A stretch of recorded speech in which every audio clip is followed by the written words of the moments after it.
Bueno, hola a todos. Mi nombre es Beatriz Hernández Polo y voy a presentar la comunicación que lleva por título Conceptos musicales a través de la experimentación en el aula de educación infantil. El descubrimiento de sí mismos y del entorno a través de la manipulación y la experimentación activa son algunos de los principios pedagógicos fundamentales que rigen el funcionamiento de la etapa de educación infantil. En este periodo, que abarca la formación desde los 0 a los 6 años, la música es una herramienta valiosa a través de la cual pueden percibir niños y niñas la realidad que les rodea a través de sus paisajes sonoros, de las melodías tradicionales, de las canciones, las danzas, la manipulación de materiales. Y en definitiva, la música en el aula puede contribuir al descubrimiento de uno mismo, de su entorno, de sus sonidos, de sus ritmos, de sus emociones, de su lenguaje, su cuerpo, y al mismo tiempo nos va a brindar un amplio abanico de conceptos que se pueden extrapolar de todas estas experiencias sonoras. Para pedagogos musicales como Edgar Willems o Jack Dalcroze, la experiencia musical y en especial el desarrollo auditivo en los primeros años debe partir principalmente de la práctica y no de la teoría. No obstante, también inciden en que esa práctica puede ir acompañada de palabras, de un grupo limitado de conceptos que favorezca el acercamiento al sonido y sus parámetros, y a la música y a sus elementos. En concreto, Dylan señala que uno de los puntos principales de trabajo en la iniciación musical es el acercamiento a un vocabulario de términos musicales que se empleen desde el primer momento, sin teoría, como simple denominación de elementos concretos. Entre ellos anota, por ejemplo, sonidos graves y agudos, los nombres de las notas, los intervalos, los 4 modos rítmicos, etc. Si bien es recomendable utilizar cuando corresponda a los términos musicales adecuados, la profundización sobre los conceptos más complejos del lenguaje musical tales como acordes, compases, armonía, pues son cuestiones que deberían llegar más adelante, cuando el momento evolutivo de niños y niñas permita el razonamiento y la conexión entre este hecho musical y los conocimientos teóricos. En referencia a qué conceptos son los que podemos trabajar en la etapa de educación infantil a través de la experiencia musical, en primer término hablaremos del árbol conceptual que emerge de los parámetros del sonido. La discriminación auditiva es el centro para el desarrollo musical y de forma muy temprana experimentan interés por la diferenciación del timbre de los sonidos y por la averiguación de la fuente sonora. En relación al concepto de este timbre, y aunque es complejo, es posible vincularlo a la descripción cualitativa del sonido de varias formas. Por un lado, en términos de materiales, pueden diferenciar e identificar si un timbre es de un material o no. Por ejemplo, pueden determinar si el sonido es producido con instrumentos de madera, de cerámica, de metal, incluso combinar distintos materiales para el elemento percutido y la baqueta, como el sonido de un instrumento de metal golpeado con una baqueta metálica, de fieltro o de madera, que es algo de lo que propone Willems en su libro del oído. Por otro lado, como un primer paso a la clasificación organológica, el acercamiento al concepto de timbre podrá estar relacionado con el mecanismo de producción del sonido, si es un instrumento o objeto sonoro soplado, si es de cuerda o percutido. Y por último, de carácter más subjetivo, podremos pedirles a los niños que describan ese timbre en términos de emociones, en forma de sensaciones agradables, placenteras o desagradables y molestas. A menudo estas sensaciones también van ligadas a otros parámetros del sonido, como podrían ser la altura o la intensidad. Los conceptos que manejamos en lo que respecta a altura, duración e intensidad son binarios y opuestos en general, a diferencia del timbre. Cuando se habla de un sonido alto, a veces se hace referencia a sonidos fuertes, pero también podría tratarse de un sonido agudo. Cuando se habla de un sonido bajo, podría tratarse de un sonido suave, piano, pero también de un sonido grave. En línea con ello, podemos utilizar términos muy precisos para evitar confusiones y clarificar el significado de las consignas grupales. Por ejemplo, cantamos más fuerte o es una voz grave. Concretamente, en el caso de la altura, que viene dada por la frecuencia de la onda sonora, hablamos fundamentalmente de sonidos graves en contraposición a sonidos agudos. Para acercarnos a estos conceptos, no solo cabe la posibilidad de limitarnos a sonidos musicales procedentes de instrumentos, sino que podemos ampliar las fuentes de los registros vocales, reconocer voces agudas y voces graves de personas, la emisión de sonidos más graves y más agudos dentro de las propias familias instrumentales. Los reclamos de aves pueden ser también un recurso adecuado, no solo para distinguir propiamente timbres, sino también alturas, teniendo en cuenta pues, el graznido de un ganso o un pato son más graves que el trino de pájaros como el ruiseñor o el petirrojo. Es habitual que exista una correlación entre el tamaño de la fuente sonora en este sentido,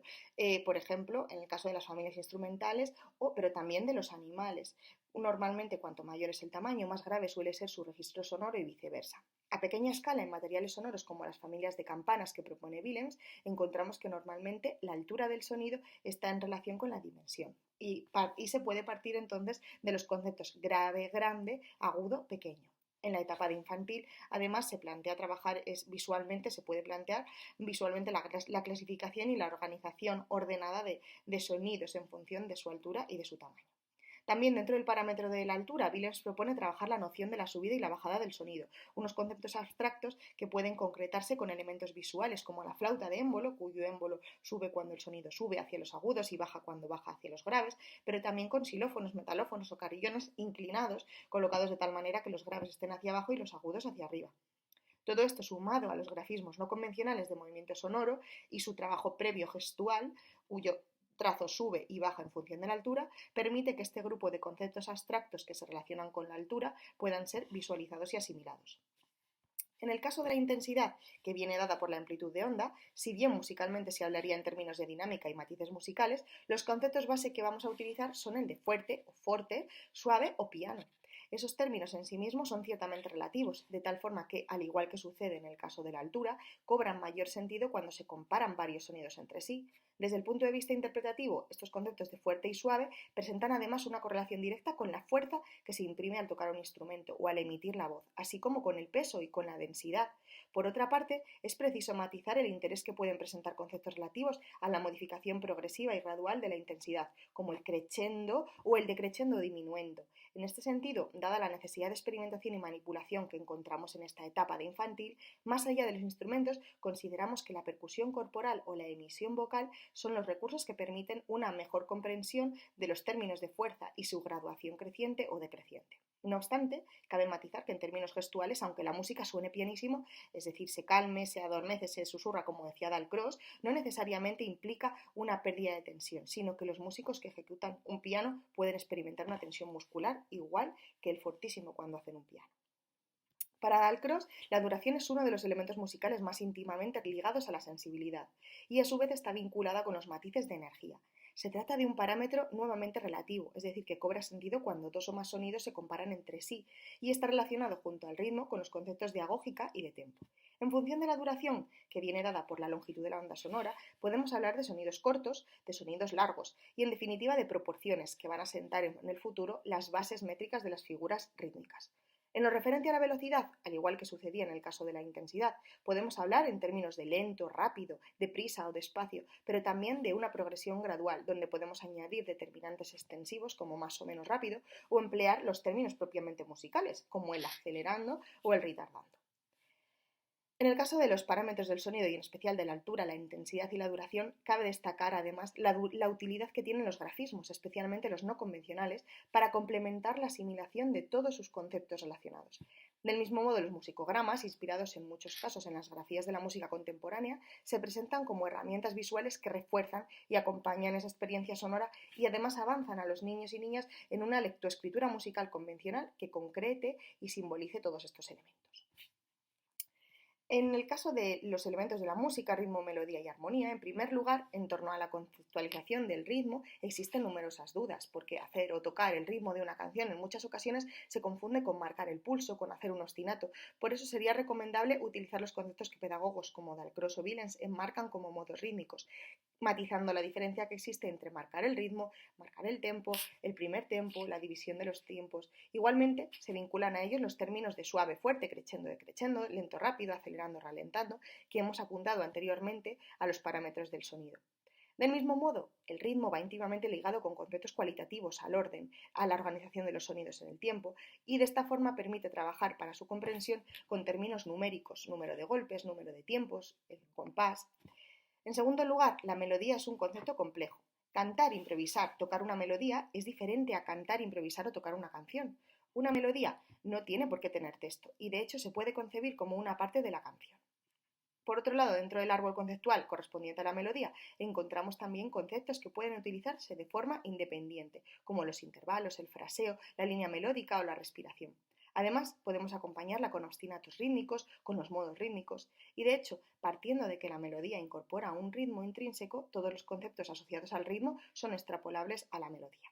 Es decir, podemos cantar una melodía suave, rápido, lento, con diferentes caracteres o proyectando diferentes emociones. Por último, en el caso de la armonía, las primeras